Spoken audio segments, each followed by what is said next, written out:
Hi, I'm Steve. I'm the bassist from Lipstick Generation. Hi, I'm Greg. I'm the lead singer from Lipstick Generation. And today we're talking about an album that I like. The new album by Pain. I mean, Salvo, which is, I guess... close enough for rock and roll. Two-thirds of, the core founding members of Pain, plus a dozen other people. Could you imagine how annoying it would be if we had to change the name of Lipstick Generation every time a band member left? Well, to be fair, they've got the three guys who are, in high school together and decided to start a band, and then all the other people who have been in the band. Honestly, I also get the impression that only one guy writes the song, so it might as well just be the Dan show. Hey, do we have a guest, Steve? No, we do. Joining us today is Tylr Colton of the band Computer Class. It's how we met him. But that band doesn't exist anymore. I think they broke up and reformed under a new name, doing the same songs, right? So he's an appropriate guest. No, that band's kind of just done. That's a bummer, because, by the way, I'm a huge Computer Class fan, so I'm just tossing it out there. I love your band, so... Thank you so much. I got a lot of shirts. I'll send you some. Yeah, he finally returned my CDs a week ago. I am... You know you're broke when you can't afford to buy punk CDs. You remember when you played in Nashville, years ago? A week later, I loaned Greg the 2 CDs of yours that he didn't buy, and then he just returned them. Yeah, that's a while ago. It is. Look, yeah. I'm a bad friend, but I'm a big fan. So I'm sorry, you were talking about your new band. Yeah, the band's kind of gone now. I moved to Seattle, and I gotta say the music scene here is really good. So I've found myself in a couple of different bands. I guess the most similar to that band would be a band we're practicing and recording and stuff. We're gonna start playing shows in November and releasing stuff around then. It's called Goodbye Viking. Excellent. So typically we go around at the start of our episodes, we go around the panel, talk about our history with the band and the album in particular. This is a new release, so it's mainly going to be our histories with the band Pain, and then probably not as much history with Salvo, since that's just a new thing. I guess I'll go ahead and go first, since I'm the one talking. My familiarity with the band Pain is Steve playing them in the background for me sometimes when we were hanging out, and me once saying, wow, this band sounds way more like your music than Smashing Pumpkins. You should cite them as a primary influence. And then Steve said, I do cite them as a primary influence, but no one knows who they are. And then... when this album came out, Steve said, we should do an album on an episode on the new Salvo album. What's that? It's the Pain side project. And I'm like, who? That band that you said I sound like. I'm like, oh, okay, sure. So I listened to this album first, and then listened to the rest of the discography in reverse order. And that is my history with the band. Are you a fan now? Do you like them? I would say yes. Okay. I would say this album is my favorite of the bunch by a pretty substantial margin. I would say there might be stronger individual songs on the other albums, but as an entire experience, this is clearly the top of the heap, which is probably not the way most Pain fans would feel, but I liked it a lot, and I liked the awkward, aging punk musician thing as he's, started to mellow out about life. I find that to be a fascinating... life journey, and it's a very strong CD. I enjoyed it quite a bit. I don't really have too much negative to say about the album, so positive experience. And the rest of the catalog, there's a lot of charm throughout. I like the raw grittiness of Goggins and how it's a little bit heavier than the rest of the catalog because the production is shit, so it sounds heavier. So that's the noise floor is so high. But there's fun songs throughout. I would say they're an enjoyable band, and it wasn't a pain to binge the catalog, pun unintended. Yeah, I'm not going to acknowledge that. Or maybe I will. But,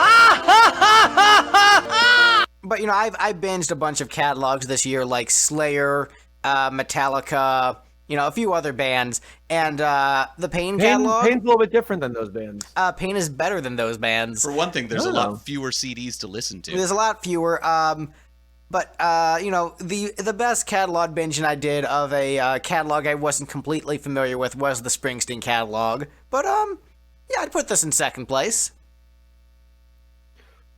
Oh, okay. That's a high review. That's good. I mean, I am putting it below the Thin Lizzy catalog, but me binging that catalog doesn't really count because I do that every year. And I'm not going to count it against the Megadeth catalog because I already knew it. But of catalogs where I didn't know every song going in, even if I knew most of the catalog, like the Springsteen catalog, I'd put it second. I'd put it above Slayer, Anthrax, and Metallica pretty easily for me. Wow, all right. But also, that's destroying my metal street cred, where I used to be on the side of the metal kids, because, there's the war between the metal kids and the punk kids. And when I was in high school, like, nah, man, metal. And now that I'm older, like, you know what, metal's kind of shitty. Punk is where it's at. I like to think that there's not a war. I feel like the punks and the metalheads, we got more in common than we have differences. We get along, we just hang out at different venues because we're into different things, but... I mean, it's the eternal conflict between why do fat kids like Metallica and me and my black metal friends. Yeah, all right, you referenced a lot right there. There's a lot of deep cuts that just shot right over Greg's head. Yeah, that is very true. But what I'll say is, I wish the metal kids liked pop hooks as much as the punk kids did. The trick they is, do. They totally do. They just won't tell you. Like, we're all Iron Maiden fans, right? Right, yes. Yeah, pop hooks, dude. Like, they love them. They just won't tell you. That's true. I guess the punk kids would just, like, be more honest about, like, yeah, we like pop hooks. That's why we're here. Yeah, it depends on the punk. But, yeah, I think the punks are a little bit more likely to admit that they like melody. It's true. Tyler, would you like to go next? Tell us your history with Pain, the band, and any particular history with this album you might have. Oh, yeah. I mean, I have an odd history with them. I honestly cannot recall how I got into them at first, but I remember I think I had a couple of compilations with them on it, and they just stuck out like a sore thumb on the compilation. It's just like, so, in my opinion, just so much better than everything else on it. And so I ordered some Pain CDs, and I was in California, which is across the country from them. Got into them, they had pretty much called it quits anyway, so I unfortunately never saw them live. 2 years ago, I moved to Seattle. I discovered there's a whole bunch of Pain fans up here, like a lot. The reason is that there is some college station that 10 or 15 years ago would constantly play Pain, so people up here are my age, like, they all remember Pain. Huh, interesting. Yeah.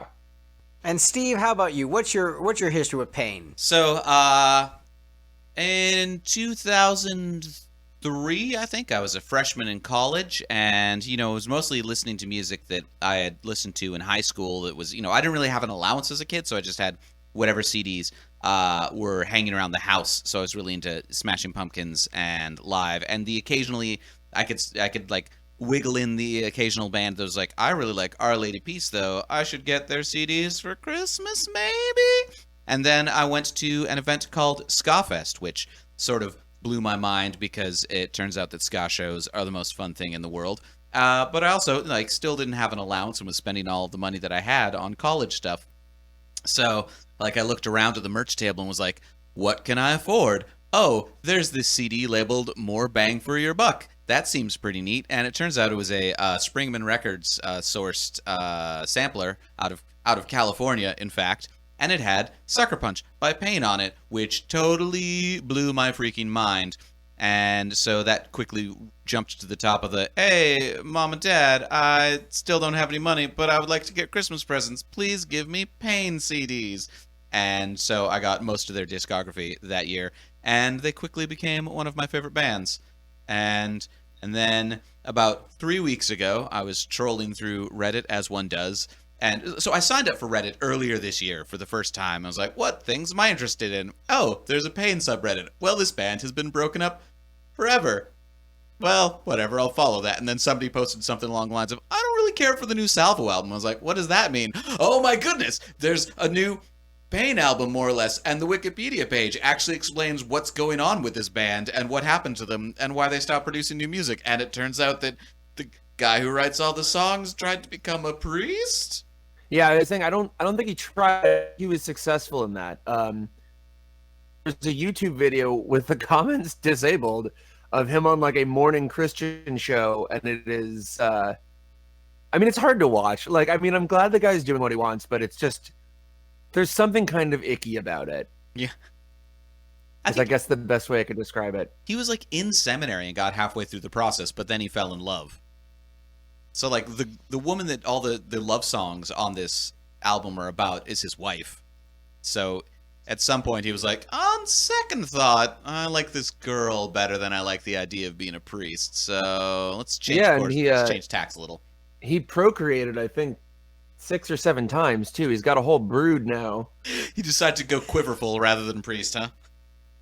I guess. I mean, I haven't seen the whole thing, but there's a YouTube video of him just talking about faith on the morning Christian show, and listen, they're really nice guys, and I've had some email conversations with a few of them, and they're nice people. So what I'm saying is, it's not totally out of the realm of reality that they'll listen to this. So right. I kind of want to choose my words carefully here. There is a morning news Christian program on YouTube where they're interviewing Dan Lord, and he doesn't mention the band at all, and it's just him talking about faith, and it's very strange, and it's very unexpected. But I don't know. I guess he's doing what he wants, He's happy. Or at least he appears to be. I don't know. I mean, he's way less snarky on this album, which I think would imply that he's, in a happier place. Yeah, I don't think there's any swearing on this album either. I mean, I could picture that as just being a byproduct of the becoming more religious thing. There wasn't a lot of swearing on Pain albums before. There wasn't, and when there was, it would always strike you as kind of odd. They're so strange, and the fans are like die hard and small in numbers. Right, and half of the fans didn't hear about the band until after they'd broken up. Yeah, absolutely. Like there's some interviews. I don't think I know a single person who's seen Pain live. Right? I mean, granted, I'm on the other side of the country, but like even I have some friends who are from Georgia, and they're like, I got into that band and then found out they broke up, and they're from Georgia, So I don't know what happened, man. I guess this is sort of fascinating to me as a guy who mostly listens to older music, and a lot of my musical heroes were dead before I was born. So, right. Hearing you guys, I love this band. I never got to see them live. Yeah, that's just how it is when you're a fan of bands. Oh, wait, that's not the normal experience for most people. Got it. When all your favorite bands are dead and or in jail. Yep, 'tis true. All right. Well, you guys ready to get into this ranking? Yeah, I think so, yeah. Yeah, I got a couple of notes here on each song. Not a lot, but a couple. So this will be fun. So, for first-time listeners of this show, because I assume everyone's flocking in for the Salvo episode... the members of Salvo probably are. At least the members of Salvo. Hey guys, thanks for listening. We're big fans. Yeah, thanks for listening. Come on the show sometime. Oh, yeah, sure. So the way it works is each panelist votes on the songs from best to least best, and we assign point values to the rankings. So 11-song album, worst song in a ranking gets 1 point, best song in a ranking gets 11 points. We add the points and see where everything falls. In the event of a tie, whichever song in that tie gets more low votes loses the tie. So if let's say 2 songs got 21 points, and one person gave a song a 4 and another person gave a song a 5, whichever song loses, whichever one got the lowest vote individually in the tie loses the tie. Make sense? Cool. Great. So coming in as the least best song and Off the Charts by Salvo, whose thing is that? Oh, okay. Whose thing? Yeah, I feel like this is a fairly non-controversial opinion between the three of us. Looking at nobody put it above third from the bottom. I think I put it at third from the bottom. I think that was me. My sort of thought with this is like my one beef with Pain album-wise has been they always have a tendency to have like a sort of weak, fillery non-song at the end of the album. Way to get them to not guest on the show now, Steve. I'm sorry, guys. Like this, is like my one complaint. But like the live "What a Man" version of "The Man Upstairs" from I think it was the Jabberjaw EP, and I feel like Poe's Ode is like the one big exception to this. And so of like the weak album ending non-songs. I mean, they're oh, that's true. They other had bands that on probably Full would have Speed just Ahead. called them secret tracks, honestly. Yeah. There is something about, like, you listen to the whole album and you're like, every single song is just killer, and then the last song is like, this one doesn't even exist. And it's like, oh, come on, I thought I had a whole other song to go. But yeah, of those songs, I feel like this is probably the strongest in that it's like, it's a, constructed jam. It's got sort of the energetic rappy thing towards the end. But it's like, it's not really like put together at the same level as the rest of the album, or even put together. Yeah, I wrote one note for this song, which is just fun. I mean, it is fun. Yeah. Yeah, I would agree. This one has a youthful energy about it, where it really feels like a couple of guys in high school thought this was a really brilliant song for their set. Except it's like some middle-aged guys who thought this was a brilliant song for their set. I mean, it's realistic that they just wrote 10 songs and then while they're in the studio just kind of jammed this one out and said, sure.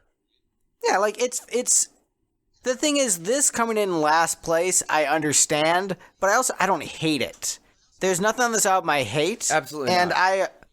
I would say I don't think this is the worst song on the album. I think I put the second from the bottom because it's mostly just like a goofy little jam at the end of the album. I could see this being a fun thing at a live show. I could sense this being really fun live. And I might have ranked it a little bit too low. There's a couple songs in here where I'm just like, I'm not as hot on. But it's certainly memorable, and I think it's a fun way to end the album. So, yeah, I'm not too negative on this one. It's fun. Oh, and just so we're all clear, there was one Pain album that had a full song as the last track, and that was Wonderful Beef with the last track, Easy Out, and that song is killer. Poe's Ode version 2 is a full song. Version 1 isn't really a full song. Yeah, you're right, but there's a sort of like part 1, part 2 to that. That's I don't know. That one it is a little weird, but that one I will I will grant that one as being a full song, sort of bookending the thing. Ukulele, that's the other like one that I was like, oh yeah, this one's like I don't know. That one was a definite kind of throwaway, like, we have this extra instrument in the studio, let's throw something together that's a minute and 15 seconds long. A minute and 15 seconds of us going, it wasn't really for anybody. Ah, well. Yeah. But yeah, I think that's probably about as much as we could say about this one. Yeah, probably. So, next up on the list, we have Castle or Cross, a song I feel is weaker than Whose Thing Is That? Yeah, I'd say so too. I disagreed. It's not like an awful song. It's just, it's rather boring. I mean, it doesn't really do anything. Just kind of exists there on the album. And ooh, this is bad. Like, starting at the bottom, I feel like we're just like giving a scathing review of this album. But it's like, I don't know, Salvo, if you're listening, like, I have good things to say later, I swear. Right, that's the problem with this started from the bottom stratagem that we use, is if, the people that were fans of listen to our episodes, they immediately get alienated by us saying all the bad things we have to say first. Right? But, it would feel so weird to start at the top and then just, like, get progressively, like, more critical. Right. This is just, it's a filler song. It's an alright filler song, but it is definitely a filler song and something that is most easily, like, utilizing the skip button for this track. Like, it's fine, but I think by this point, it's late in the album, it's buried late in the album, and there were so many good tracks in a row, where once you get to this one, like, oh, this isn't as good as all those other great songs in a row, and so it's like, I could deal with this one not being on the album.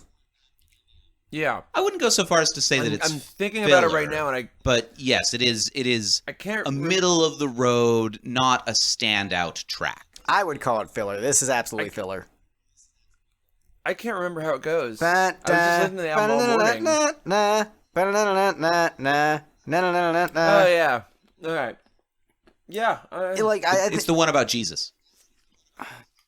I mean, it's not the only one. I know. I'm being snarky. I'm bringing the snark that Dan doesn't. But also, I do think the rhythm of this song is kind of annoying. It has almost like a military march vibe to it, with that like really plucky riff. Where like if there's a song that ventured on being annoying, it'd be this one. I mean, that seems topically appropriate though, and that I don't know. I haven't been able to find lyric sheets for these songs, but Castle Across gave me a sort of like, this is the history of Christianity's expansion across the globe kind of vibe, which militaristic sort of matches that. Right, but dude, Soldiers Under Command by Stryper already exists, so we don't need this song. So wait, hold on. I wasn't paying that close of attention. Is this a song about Manifest Destiny? It sounded a little more European than that. May have been more of a Deus Vult thing. That doesn't make it any better. Yeah, I know. Oh, Lord. Okay. All right. We should move on before we say worse things. Yeah, probably. Transitioning to a better song, we have Land Have buttons for Beside that. the Sea. Great transition. There we go. Land Beside the Sea, next on the list. I liked this one. I mean, thus far my bottom three are the bottom three, but this is, Oh, go ahead. I mean, you kind of have to have a waltz somewhere in an album like this, right? It is pretty obligatory. I mean, as someone who has had waltzes on his albums, yeah, man, you gotta have a waltz somewhere on the album. You gotta have a waltz somewhere, and it was... my one issue with this song is it doesn't really go anywhere, but it's fun. It's got really fun, good instrumentation. I like it. This one was I think, in the top half for me. I guess you guys both dragged it down a little bit.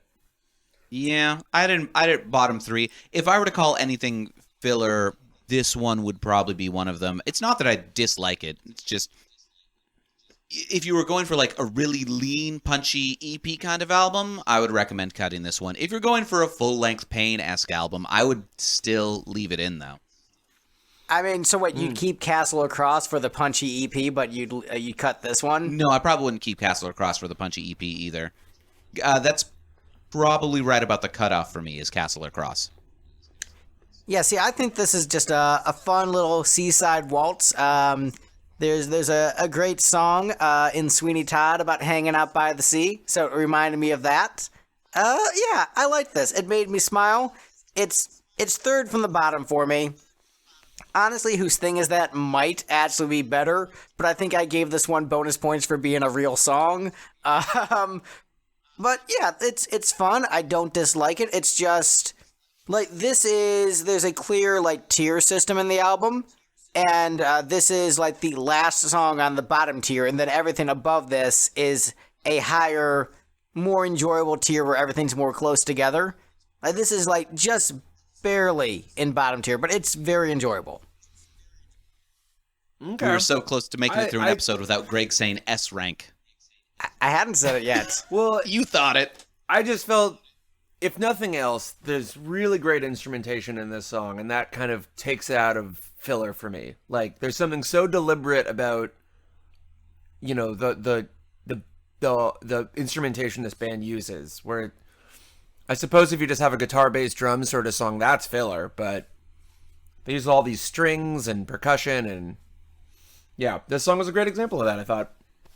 Yeah, I would say I would not cut this one. I'm not a savage like Steve. Indeed. I mean, I still wouldn't cut it. I would only cut it if you were like, let's make an EP out of this. If we're like, we need a follow-up to Jabberjaw, all right, this wouldn't be on it. That's fair. Well, hey, next up on the list, we have The Only One. Oh. This one I put at the very bottom. Why? I thought it was boring, and I thought it had a really lame chorus. I don't know, man. It sounds, I just don't dig it. There's something just kind of lame about it. I don't know. I'm sorry, Dan. I'm sorry, Adam. I'm sorry anyone else who's listening to it. I love your band so much. This one didn't do it for me. Yeah, I put this one right near the top because, again, like, curmudgeonly old punk guy wants nothing to ever change guy. This is the one that lyrically most reminded me of their older style of songwriting. Like, the the love songs in old Pain albums were always very dysfunctional. So this is a slightly more mature version of that same idea, wherein, you know, instead of being like, let's go drink some beers because we're socially dysfunctional and don't know what else to do, this one is, like, wow, it's super good thing that nobody who actually has any value as a mate was vying for your attention, because otherwise I probably would have had to, like, attack him with eggs to drive him away. And I'm like, that... I'm not super familiar with the new Descendants album, but I feel like there's a song on that album with the same concept behind it. I might be wrong. Maybe. I only listened to, like, one song off the new Descendants album. Descendants might be a little bit overrated.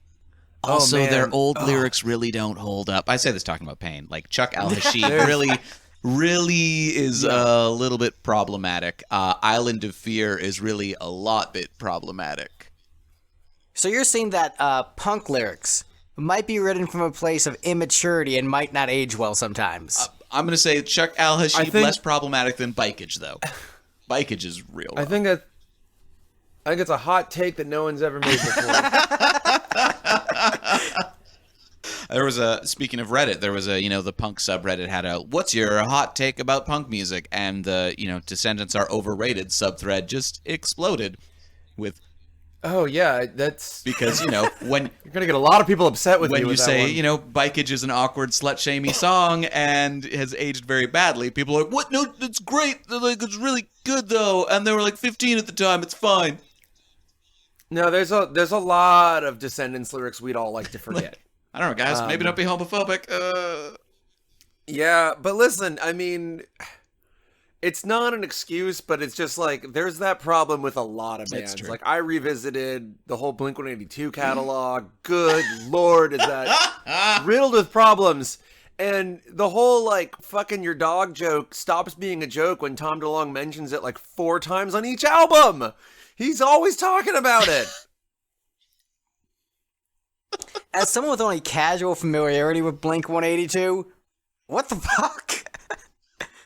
I think he thought it was a joke, and then, sometimes jokes reveal real sides of yourself. I don't know.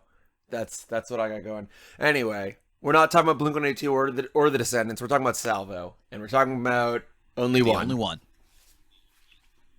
Greg, I don't think you chimed in on this yet. What's your take on this only song? That was not a good joke.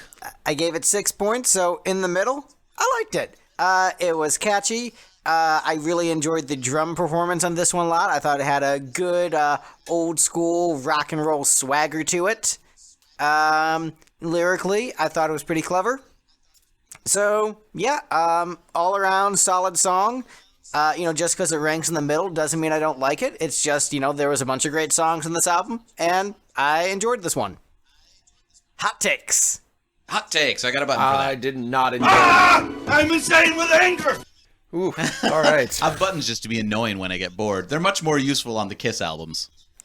Yeah, I mean, I don't have that, like, my takes aren't this hot on this album. It's like, yeah, I generally enjoyed my experience and thought it was fun. Anyway, sorry, Tyler. Arnold Schwarzenegger interrupted you. No, it's fine. There's got to be something comforting about talking about Kiss, because there's no way they're going to listen to this. I'm, like, riddled with fear that this is going to actually come back to haunt me. So the trick is with the Kiss episodes, one of our guitarists on our last album is played with Gene Simmons for a couple years and is now playing with Ace Frehley. So, there is, that small chance that it will get back to them, and I acknowledge that every episode I go in and just have to not give a shit. So, could they be listening? Yeah. Yes, but also, probably not. They don't care. The other thing is, you don't respect Gene Simmons, though. You met him once in person and he was kind of dismissive, and you're like, well, screw that guy. I mean, whereas, Tyler, loves the dudes from Pain. Right, and I think I'm like, look, Gene, I like your music, and I think, you're a little bit of a dick. Whatever. I'm not concerned with that. What did you expect, honestly, though? Right? Being completely honest, I wasn't sure what I expected, but the thing is, he treats, back when they were his backing band, he treated my friends who played in his band very well, and I didn't know what the circumstance would be like. I've had positive experiences meeting other members of Kiss, I wasn't expecting much. I didn't have high expectations, but I wasn't surprised when he was a dick. You know, it's like I didn't have high expectations in the first place with it. It's just like when it happened, I'm like, oh, he was a dick? Yeah, it makes sense. Yeah, sounds about right. I don't know. I'm out of the weeds, though, because from this point on, I got nothing but good things to say. Yeah, but if you want to trash on Gene Simmons, fucking go for it, man. You know what? I don't really have anything to say about Gene Simmons, because I don't really dislike Gene Simmons. I nothing Gene Simmons. You're just so remarkably neutral, you don't care. If you were to hear that, that's It's not probably even the neutral. worst thing you could say about him. Right? The guy has such a huge ego. Like, I think about Gene Simmons right this second, and that's about it. I am still amazed that, like, Kiss still comes up in these episodes. Like, despite, like, I'm not the one who brought up Kiss, and it just still comes up, like, every fucking episode of the show. It's kind of like Stockholm, Greg. You made me listen to all of this Kiss music, and now I don't know what to do with my brain.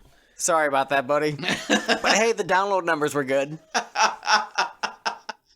The algorithm liked it.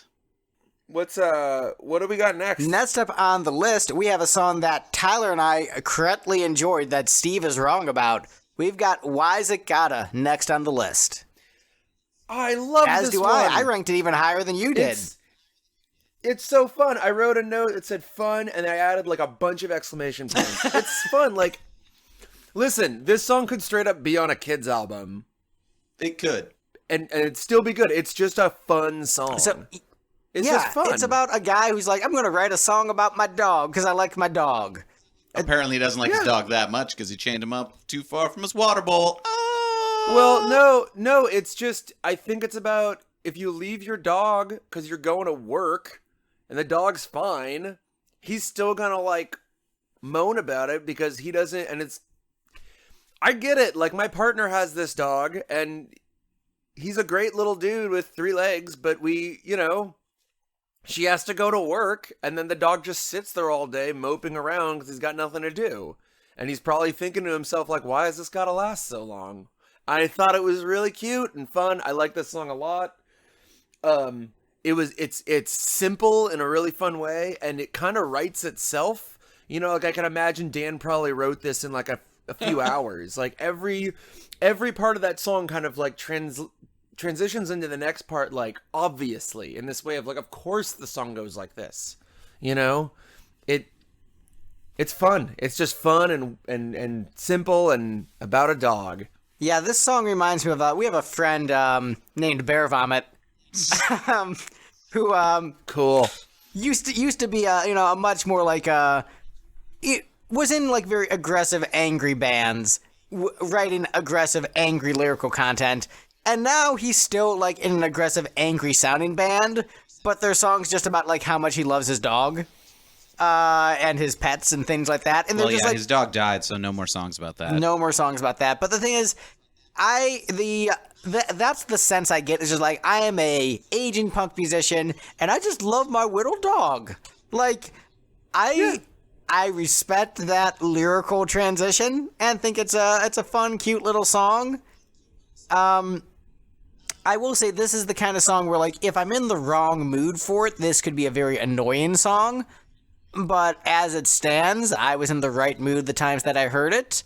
I like the instrumentation a lot. It's cute, it's bouncy, it's fun. Steve hates having fun. So that is why Steve is wrong about this. Putting words in my mouth. It's not that I dislike. Like, I get all the things that you guys are saying about this song. About how we're right. Right. It just doesn't really do it for me. And I think what you were saying about, like, what mood you're in, I think that has a lot to do with it. In that, in the context of the album, I guess it feels a little out of place. I think in a more silly and fun and children's-oriented type album, it would have flowed better. Like, if this had been a secret contribution to Here Come the ABCs or something, it probably would have been great. Although I think it probably would need to be more educational, I guess. See, I think it fits in well in this album. I think this album has a variety of different moods and sort of has this great ebb and flow between standard, straightforward punk ska song and then, like, hey, we're going to switch it up a little bit. Maybe we'll get jazzy. Maybe we'll get a little bit folksy, children's-y. You know, maybe we'll do a seaside waltz. But it has this good ebb and flow where it makes it where it's not a repetitive sounding album. Like there's a good distinction as you go through the tracks, and so it stands out, and I enjoy it quite a bit. And just so we're clear, there's no ska on the album. You're not allowed to call Pain a ska band unless you're joking, Greg. Oh, right, yeah, Yeah. of course not. What? Or presumably Salvo. I guess they haven't been interviewed saying the same thing, but considering it's 2/3 of the main guys with the same main songwriter. I have a serious question. Yep. And look, I am admittedly new to the punk genre. It is not where I have my expertise. So I always just thought that ska was just like if you have a punk band and then have any kind of brass section, you are a ska band. Completely incorrect. And we're not on the right podcast to talk about this, but no, it's much more of a rhythm thing. The band has horns, but I don't think they have a single ska song in their catalog. So it's like just ska if you just have like that little reggae rhythm? Yeah, it does have to be a lot more reggae to be properly considered ska. Although third wave and ska core made it a little bit more confusing in that those guys got a lot more into straightforward punk type rhythms. Yeah, the lines have blurred a little bit, but I would say it's wrong to call any punk band with horns a ska band. Okay, well, I'm going to call any punk band with horns a ska band. Although I'm pretty sure every punk band with horns ever has tried to get themselves insinuated into a ska show. Like, we're like the same thing. We play punk. We have trumpets. You should let us play. Yeah. And at the same time, there's punk bands with horns that have tried to get out of being pigeonholed as a ska band. But all right, I think all the best ska bands also tried to get out of being pigeonholed as ska bands. So I'm just going to be reductivist and just call them all ska bands. Actually, any punk band is a ska band. Minor Threat is a ska band. Ramones, ska band. I like that. Bad Brains, ska band. They're all ska bands. Oh, I like that. Between this and the Descendants are overrated. You got a lot of people mad right now. This is fun. Fight us, punk nerds. Dave Matthews Band is my favorite ska band. Whew. Oh boy. All right, so next up on the list, we have Goblin Orchestra. How did this one place so low? I mean, we're pretty close to the middle right now. Which one of you didn't put this one in the top Greg. 3? Yeah, that was. I mean, I put it fourth. No, fifth. Okay. Wait, how do numbers work? I put it in upper mids. It was low mids for me. So I gave this 4 out of a possible 11. Okay, wow. I like it. It's not as melodically strong. Like, it is very much a character piece, and it's very fun, but I'm a big melody guy. In general, that's like the most important thing when I'm listening to music is how good is the melody. And because it's a little bit of an uglier melody during the chorus, it's just not pretty, which I get is the point. Yeah, Greg, it's a character piece, and the character is the entirety of the music scene and all of their friends, you jerk. I don't like it musically, melodically as much as some of the other pieces on the album. I still like it. Like, if I had to say, is it a good song or a great song, I would still elevate it to great song territory. So it's still very enjoyable. It's not a skip button. It's just I like it less than the other songs. Okay. Man, I'm so I reasonable. love this one. I thought I love the kind of bassy vocals, and it sounded a lot like the Pain song "White Recluse" in some really good nods. I thought, where it didn't kind of it just seemed like a nod to that song. I thought it was great. It was fun. It's about an orchestra of goblins. That's just a good time. And it's nerdy, and Pain has always been so nerdy, and this is perfect. I think the Goblin Orchestra is actually them and their band, their friends that they collaborate with, though. From what I was gathering, it's they refer to everybody that they collaborate with as the Goblin Orchestra and have for some time. Yeah, I think it's kind of an alter ego sort of thing. This one, the very first time I listened to this album, it threw me a lot because I had been listening to either Dog Fashion Disco or Polka Dot Cadaver, one of those bands which is like Faith No More, but, weirder, and all of the songs are about murdering people and sacrificing them to dark gods. So, I was listening to that, and then it flipped over to Why am I spacing on the name? Anthem of the Middle-Aged Man. I was like, okay, well, that was a rough transition, but I knew that Salvo was coming up, so all right, cool. And then this song came on, which sounds weirdly similar to the general audio tone of a Dog Fashion Disco et al., where it's like the wild swings in vocal tone between the clean and the growled like that, and there's a very similar in the growls, and like the bounciness of it all, the juxtaposed heaviness and bounciness. So like I was like, did I like accidentally shuffle these things together? No, this is still Salvo. What? Okay, this is kind of awesome. All right, I'm into this. Yeah, I have a mild familiarity with the band that Steve was talking about, and I can see like the confusion in Steve's mind as to why that happened. Right. I think this might be better than that band's entire catalog, but yeah, great song, lots of fun. Cool. All right. What do we got Next up on the list, we have talking about Steve's creepy voice. Yes, I am done talking about Steve's creepy voice. Next up on the list, we have Things Go Away. Things go All away right. like the electricity. Oh. Hey-o! Cool. Barely edit it. All right. Who starts? Whoever wants to. Yep. Things go Okay. away. All All right, so Things Go Away. It's Top 3 songs. This one's great. no, I think it's a pretty standard pop punk song, so pretty standard sound for the band and what they're going for. So it sounds like a typical Pain song, Yes, that's why it's so Yes. great. but it doesn't stand out necessarily. I actually feel the same way, Greg, but I'm a bit more intensely, I guess, because the only note I wrote down for this one was classic Pain melodies. Yeah. It's Here for it. It's kind of a middle of the road song for me, but I feel like this song, maybe more than any other song on the record, does the job of really making the point that I think the album was supposed to make, which was there really wasn't any other band like Pain, and there probably never will be. And Salvo is the only band that sounds like Pain because it is Pain. So yeah, it's a middle of the road song, but no other band would have written those melodies.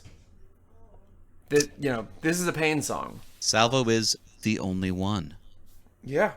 So there's a bit of irony as we're talking about the song and how it's classic Pain and sounds just like the Pain everyone knows and loves. It is also As- super Jesus-y. Well, and Yeah. also lyrically about like accepting things passing and not always staying the same, as you're praising it for sounding like the band's old stuff. There's a bit of irony to that. Right? Yeah, I guess I didn't connect those two dots because I'm thinking from as a listener's perspective, it's like, oh, this sounds like classic Pain, but to the band, it was probably just another song they wrote. Yeah. But maybe they're cued in on that too. And if they weren't thinking that, they'll probably say they are now because that's clever. Yeah. Right.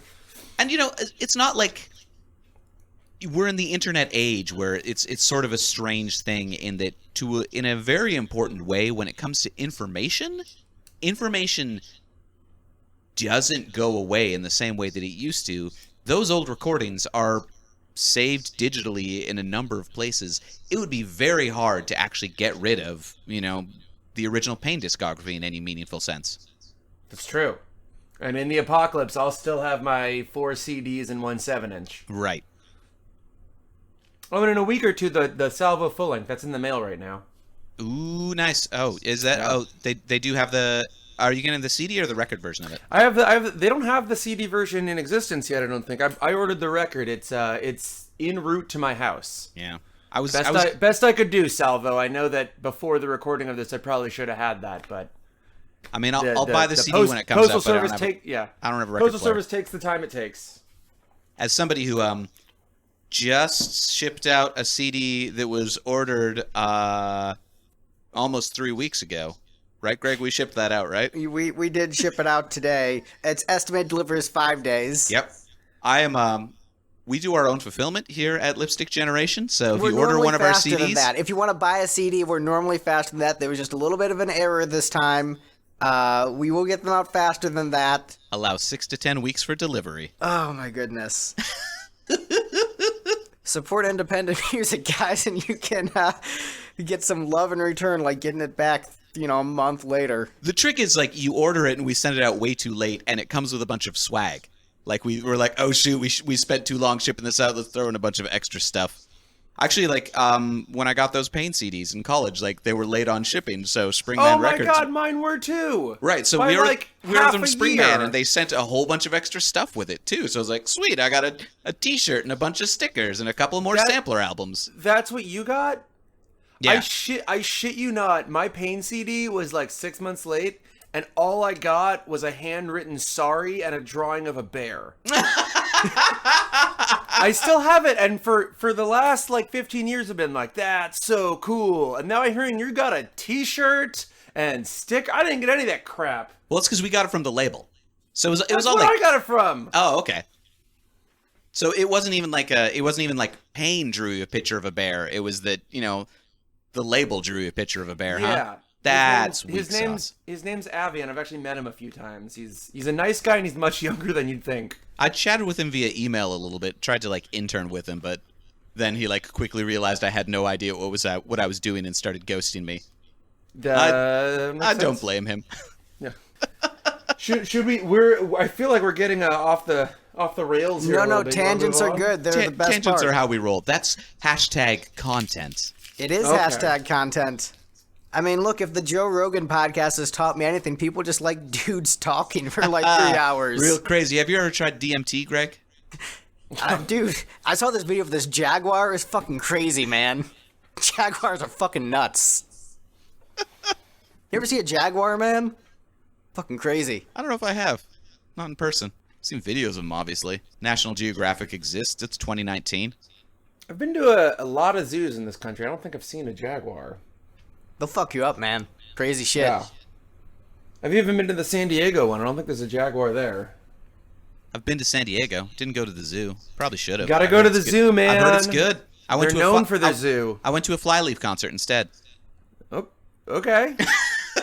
I want to make fun of that band, but I feel like I'm not familiar enough with them. I honestly ended up skipping about like halfway through their set because I was like, this all sounds exactly like the recording, and I'm bored now. Yeah. But they had a local opener who I liked a lot. I got their EP, and I forget their name. So, random plug for the local opener from this was like over a decade ago. So other comments on Things Go Away before we move on? I like this one a lot. Top 3 song. It's just, it's super catchy and fun. It's a little bit weird to hear Pain being this like unequivocally positive and Jesus-y, but again, it's not Pain, it's Salvo. The positive didn't seem out of left field at all for me, but the Jesus-y thing, they've touched on it in the past, and if you know the members, you know that quite a few of them are, but this is, I think, the first time when it's like right there in the forefront, Jesus, Jesus, Jesus. I mean, it's a long way to go from Gavin killed a nun, she had it coming, and she got what she deserved, to... Possibly my favorite Pain song. I mean, it's probably one of their favorite songs, and that they recorded like 3 different versions of it. But yeah, it's stone cold classic. Yeah.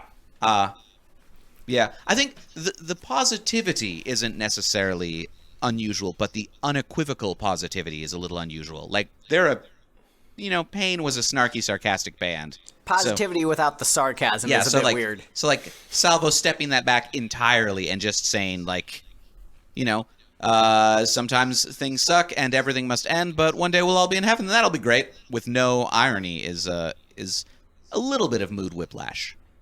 Okay, I can see that.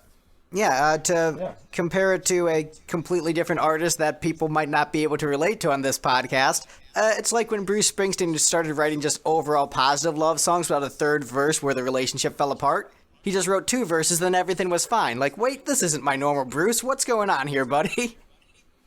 Not everything's fallen to chaos. And then with Pain, what? You're not being sarcastic about your positivity? What's going on? What's your game? Oh, Jesus, got it. Right. Did Bruce Springsteen write a song where the factory didn't close down? What are you talking about? He's been getting positive in his old age. He's like, you know what? Maybe things will work out okay. Maybe America will be great again. I mean, what?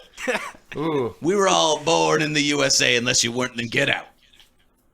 No, that's hope we all realize that is not Bruce Springsteen as hard as I can. It's not reflective of Bruce Springsteen's actual attitude. I know. I think you're mixing it up for the latest Ted Nugent album. Speaking of old people, next up on the list is Anthem for the Middle-Aged Man. My only note was good, comma, just good. Good, not great?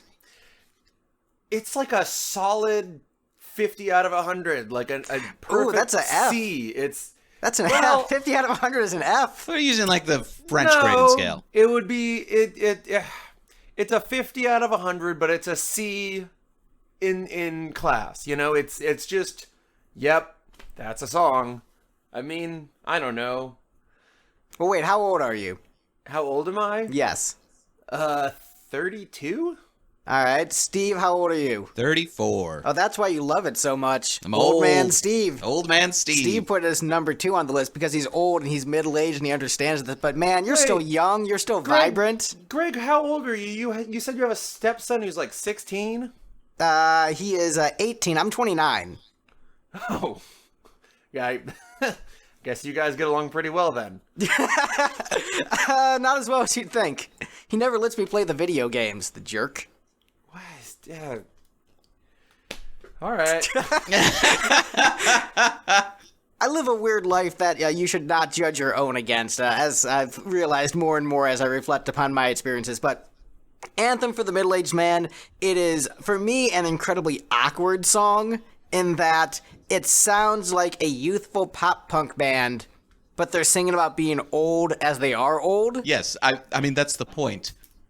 Is they're like doing a song in the style of their youthful pop punk band about getting old and just what that means. It's less awkward than that song that Iggy Pop did with Sum 41 about, how cool it is to be young and changing the world. Boy, You know, I I guess- did not even know that song existed, and up until this moment, I was happy. Yeah, you just brought his world crashing down, Steve. I didn't need to know that. I'm sorry that my actions caused you harm, but I do not repent of them. Sounds like many conversations you've had with my wife. Look, I feel like it's important to be honest in your apologies, and I will always try to be honest if I regret that my actions have hurt somebody, but I don't regret having taken them. Well, I think Iggy Pop and Sum 41 should both regret a lot of things. Right. But I feel like nobody should ever regret telling somebody about an Iggy Pop song that they've never heard. Sure. Transitioning out of that, this song is a weird disconnect for me. I think because unlike Steve, like my main knowledge of a lot of '90s alt rock and punk bands are them in their prime. I haven't listened to much of their later day material. And so I've gotten used to the hair metal bands still singing about their love guns and getting laid and comparing their penises to submarines and such in their, 60s and 70s. But I haven't heard pop punk bands from the 90s that still sound like it's the 90s acknowledging that hey, we're middle-aged and not as skinny and don't have as much hair. That's bizarre to me, but that's probably just because I don't have as much familiarity with the genre. I've only There was also a song about this in the new Descendants record. I haven't listened to it. Well, I guess you should. I guess it's just the same record with no horns or keyboards or string sections. So yeah, that's a punk album. This is a ska album. Oh, but God, no. We're not going down this road again. Minor Threat's a ska band, whatever. Yes. All 11 minutes of them. Right.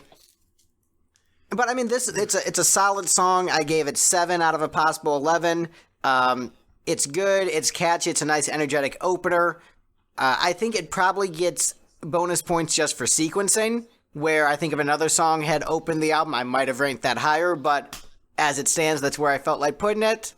It is a great opener. Yeah, it's a solid, catchy song. That's the job it does well, is open the album. I think it's kind of interesting that you two are sort of, ranking down Anthem for the Middle-Aged Man and Things Go Away, in that I feel like those two are probably very fundamentally the anchors of this album, that without those songs, I feel like so much of the fan base would have just been incredibly disappointed, because those are the ones that feel like pain. Well, maybe I'm not here for the anchors. I'm here for the ship. You know what? He's got a great point. As someone who is coming into the Pain discography completely fresh, I'm just enjoying, like, hey, what are the best songs, as opposed to them just trying to mimic their past material. I would rather have them be authentic to who they truly are today than just trying to ape their past sound. Yeah, I guess there's some truth to that, but that I think they I clearly need did to be a little hooked. of both. I need to be hooked in with something that sounds like the old thing, at least a little bit. Like, you got to at least have a couple of throwback songs to be like, hey, here's what you came for, here's a little bit of that, and here's some other stuff. Here's like an evolution of our sound over time, which is a tricky thing to do with a big time jump like this. But like huge swings with a total disconnect are, maybe not a great plan. As we're talking about this, I'm thinking about my stance on the Kiss discography, where my favorite albums are the huge swings that don't make sense, like the jazz album and the but that's progressive because rock concept album. Kiss is a bad band. So the things where they tried to do something different are the best things. I would disagree that they're a bad band, but also I want to compare it to this Pain album, where their last two albums, which we haven't gotten to yet, are the ones that feel like pale imitations of their past selves. And so your favorite songs that are the pale imitations of past Pain, I mean, they're fine, but I think they're honestly not the strongest songs in the album. Yes, they sound like classic Pain, but they're not the best songs in the album. I wouldn't call them Pain hasn't released a bad album in their whole discography. They were only together for 6 years. I mean, like, what? They weren't trying poorly to be their former selves. They were just going. No, I'm talking about on this album in particular, like the Steve's favorite songs that sound like classic Pain. What I'm saying is those in particular feel like they're trying really hard to sound like Pain, and then some of the other songs come off as more effortless and authentic as to where they truly are.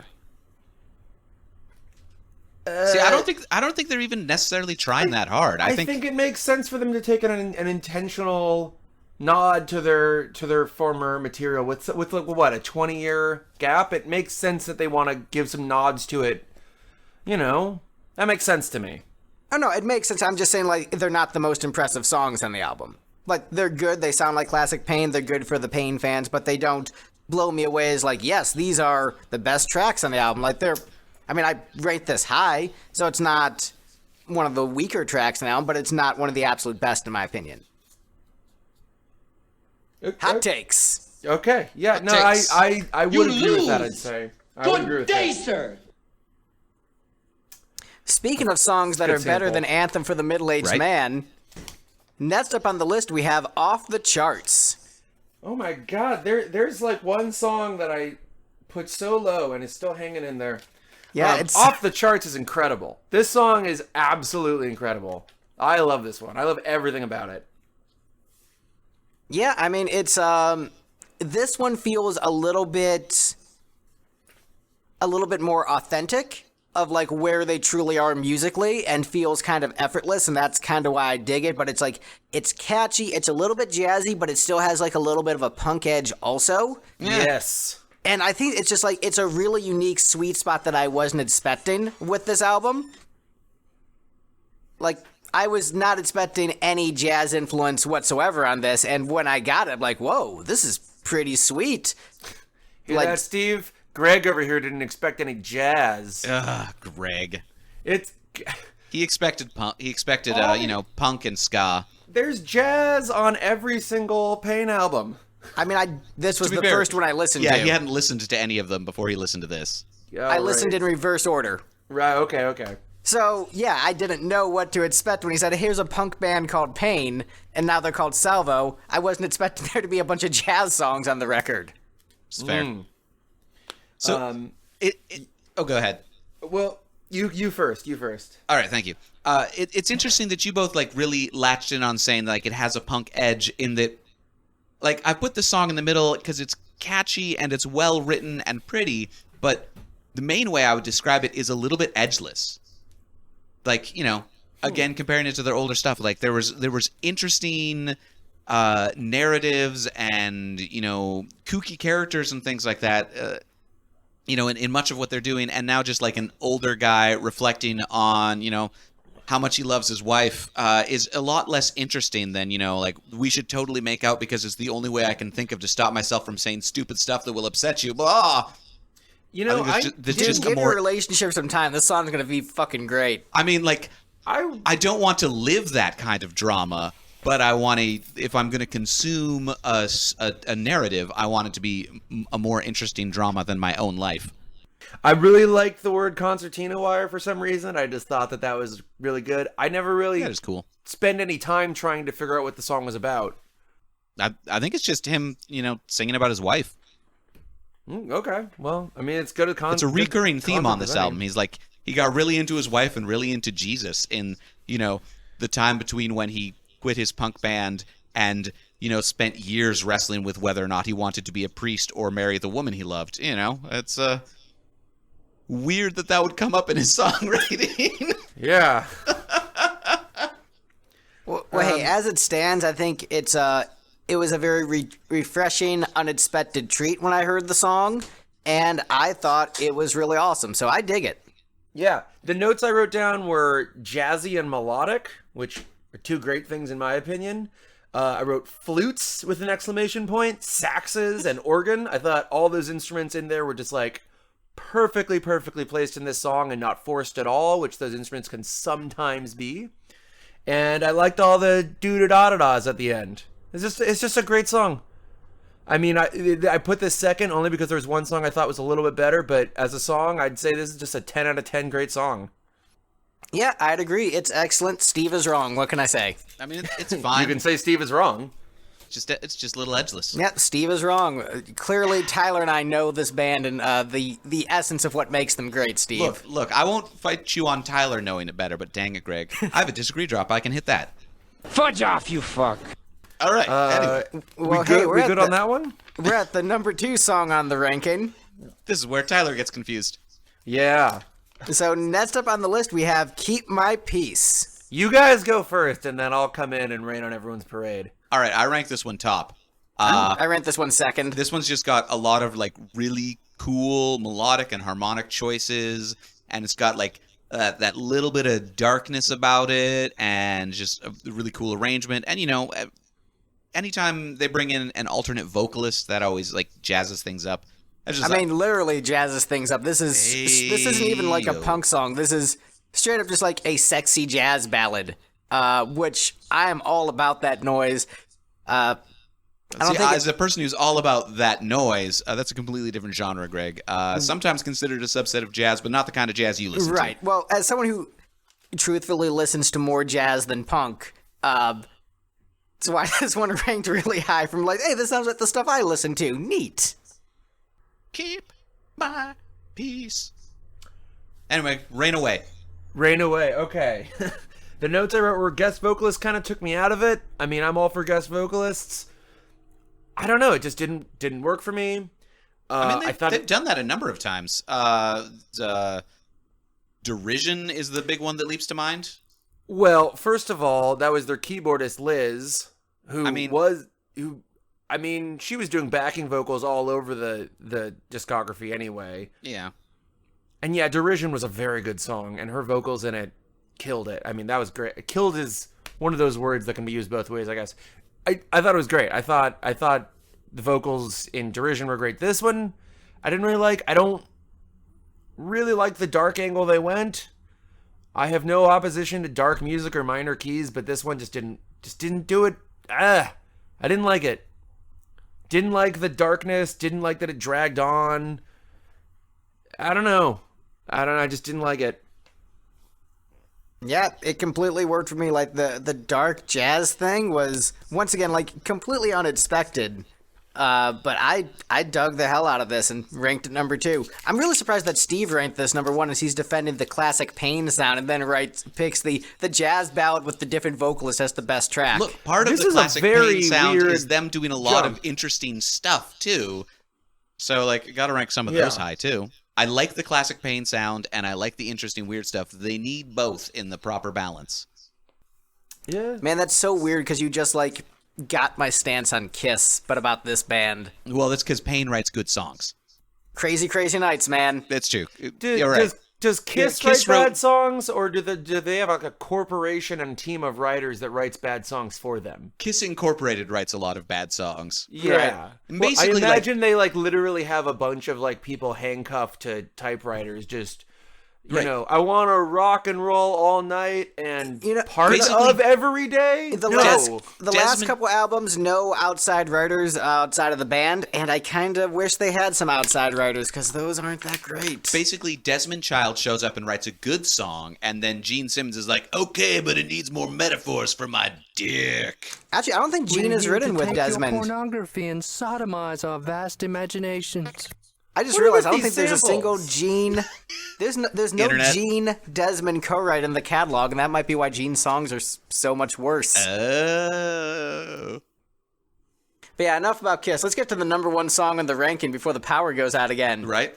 From the bottom to the top. Although, gotta say real quick on that note, another band that famously had writers work for them and then in recent years made an album where they decided to write all the material, the Backstreet Boys. Did they ever write their own material in their heyday? Did they? No. Because the thing is, like, a lot of older bands, they would have co-writers, but they All right, would well- still like write with other people. So it'd be like, No matter how Paul you're Stanley, using one the other word, writer. no I matter didn't how know- you're using the word, Backstreet Boys was never an older band, except maybe Kevin. Right, but I guess what I'm saying is I don't know He their means back in the discography. day bands. Yeah, because I mean, there are a lot of pop acts who write their own material. Like Richard Marx wrote his own material. No, it was NSYNC was the boy band that like co-wrote their own material and refused to follow any rules. That's why their album was called No Strings Attached, because they were doing what they wanted to do. I mean, I don't know my boy band history very well. Steve is absolutely correct. There's, if you can track it down, there is a Backstreet Boy documentary about them making their new album, and it is a wonderful train wreck of a documentary. I honestly recommend you watch it. There's a scene when they're all in like a boardroom yelling at each other about like what order the song should be in, and it gets really heated and David Mustaine really starts funny. to cry. well, they start yelling at each other and they're like, I'm not afraid of you anymore. And it's like, whoa, what is that implying? Like, you used to be afraid of Brian from the Backstreet Boys? What is he capable of? Well, I mean, that's just how soft the Backstreet Boys are. If you're afraid of any of their other members. Alternatively, who was the Phil Spector of that band? Who had the gun in the recording studio? Well, I also know that AJ from the Backstreet Boys was like, well, I guess he used to do a lot of coke and drink a lot. And in the documentary, he's like sober, but he's just blasting cigs. Like, he's in like the little dance studio working on his moves, and he's like, oh boy, and then like walks outside and just like smokes half a pack of cigarettes. Blasting cigarettes like he's in the new Joker movie. Topical. If you say so, I got better things to do than watch that. Smokes a lot.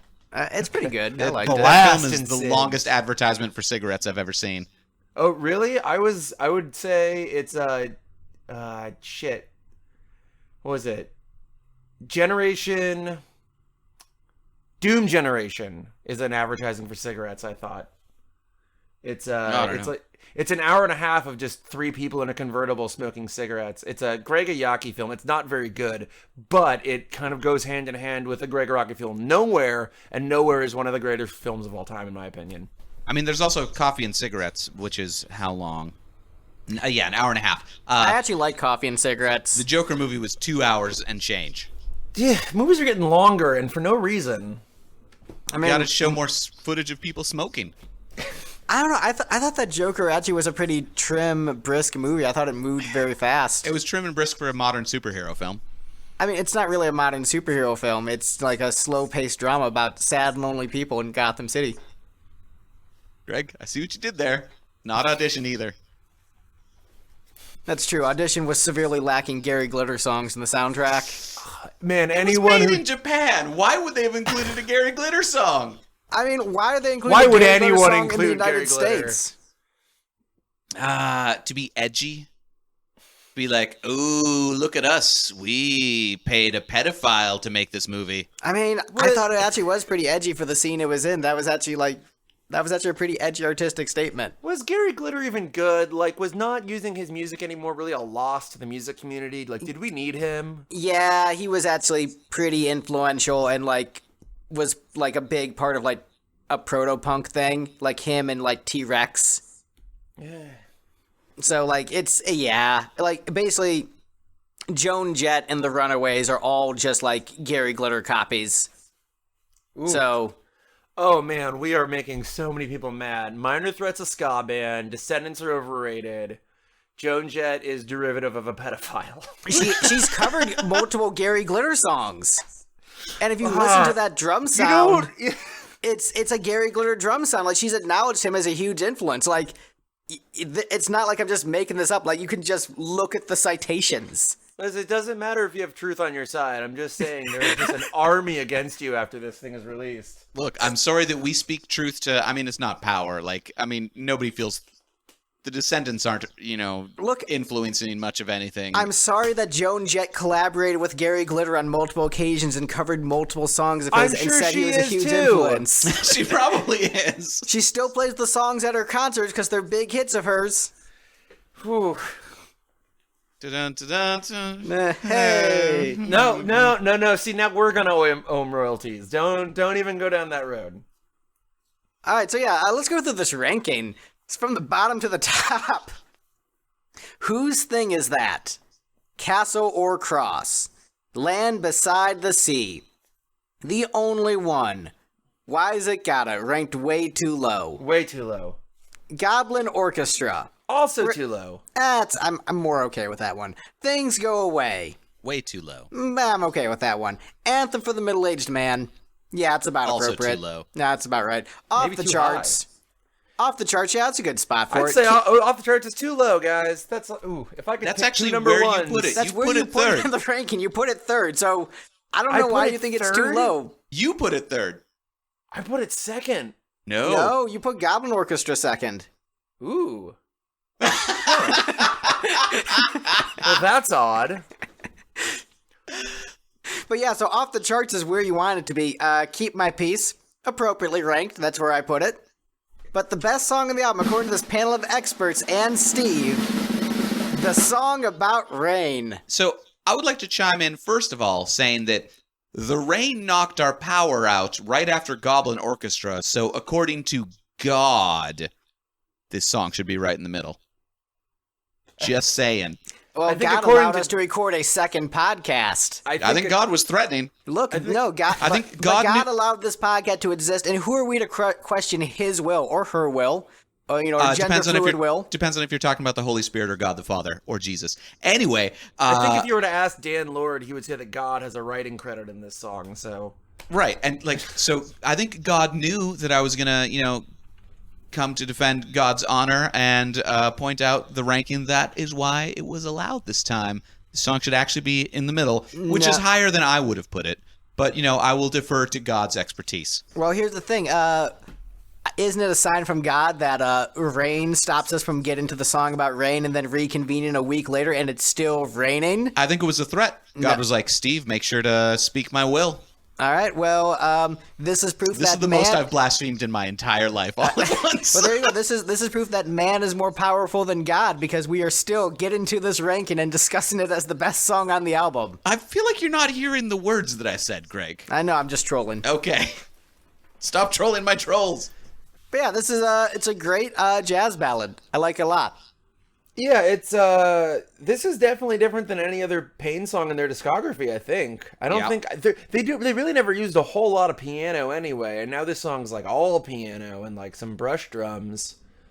But yeah, it's just a lovely little song.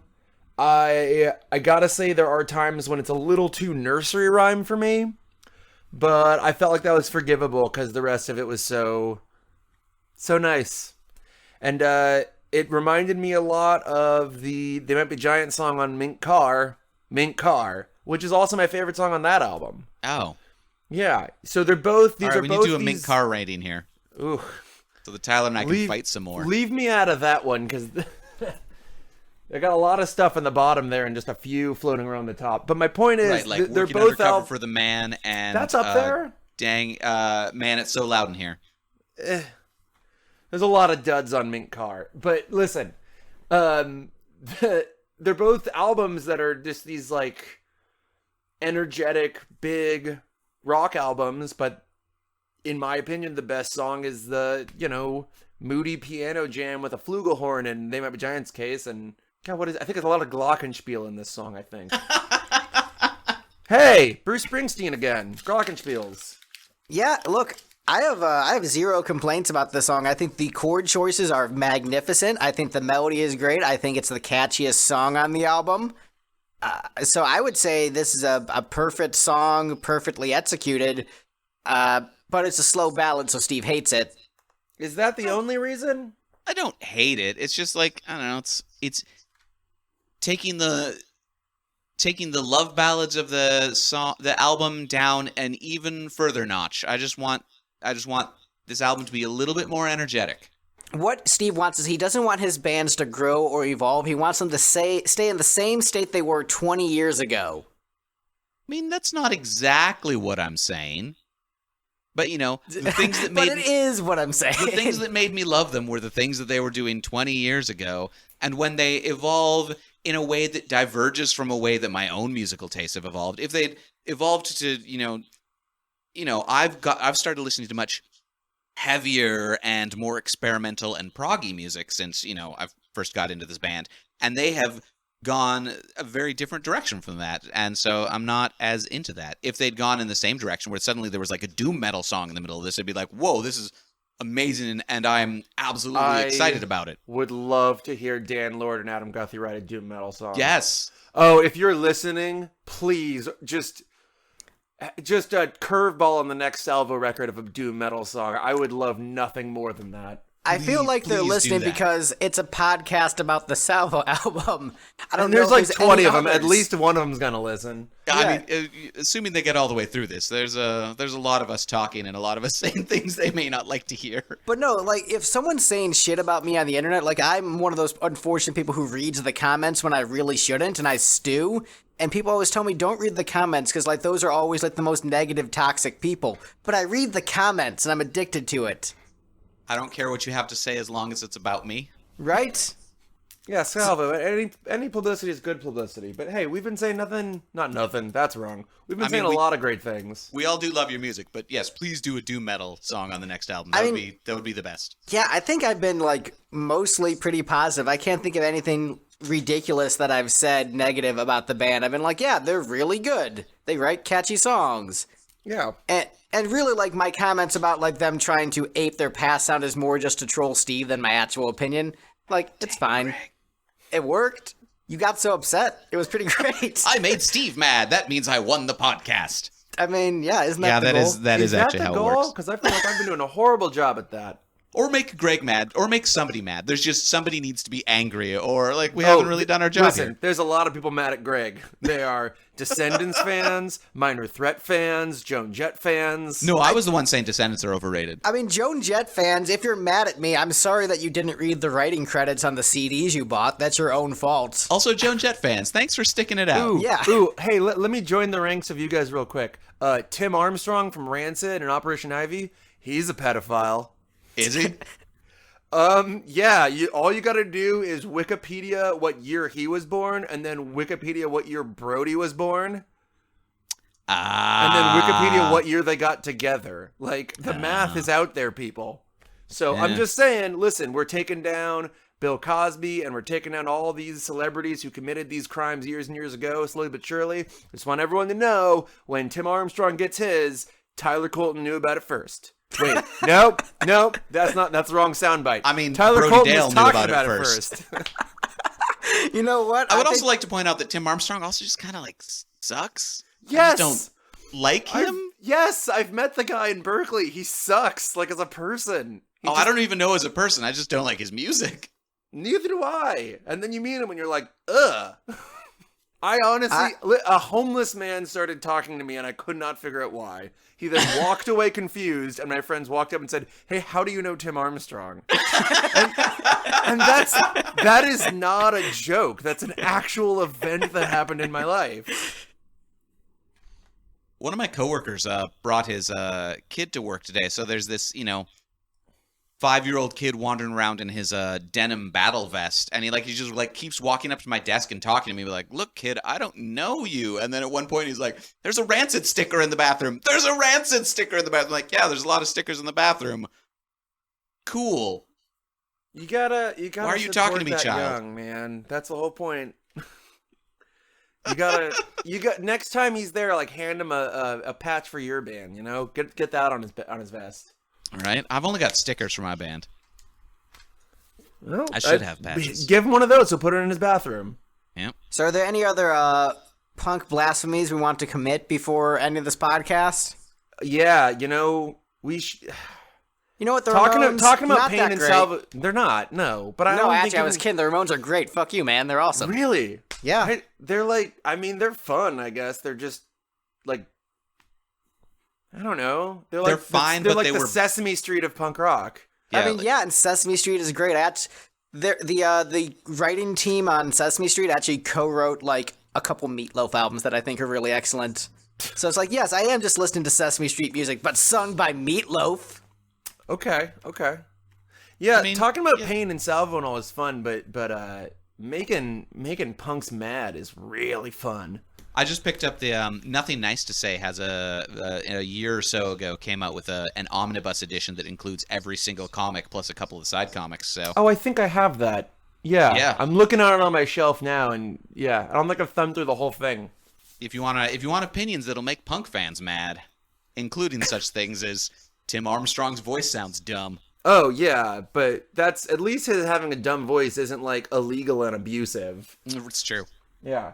But yeah, if you want to make punks mad, I don't think anything's gonna do it more than Minor Threat as a ska band. I think that is like top tier making punks mad. All right, well, Minor Threat is the best ska band. I much prefer That Ian doesn't make it any Max's rock better! band Fugazi. Yeah, so we'll close with Minor Threat is the best ska band as the closing message of the show. We speak only the truth here on the Lipstick Panel. Tyler, where can people find your ska band on the internet? They can find my ska band on the internet. You can look up The Replicators on Bandcamp.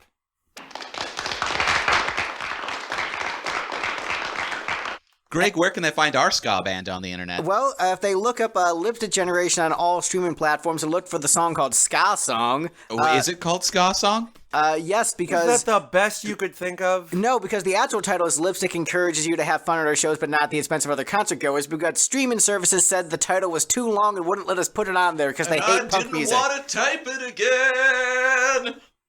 But it's actually called Lipstick encourages you to have fun at our shows, but not at the expense of other concert goers. It's a good message. Yeah, It's true. It's all about, like, Don't be a dick in the pit. right? Yeah. Being friendly to each other and helping each other up. Yeah, walls of death, not particularly safe. And maybe a little bit about not prejudging people. Yeah. That skinhead, maybe he's friendly. Just, check his shoelaces, I guess. Right. Well, Cool. that's our episode. Bye, Internet.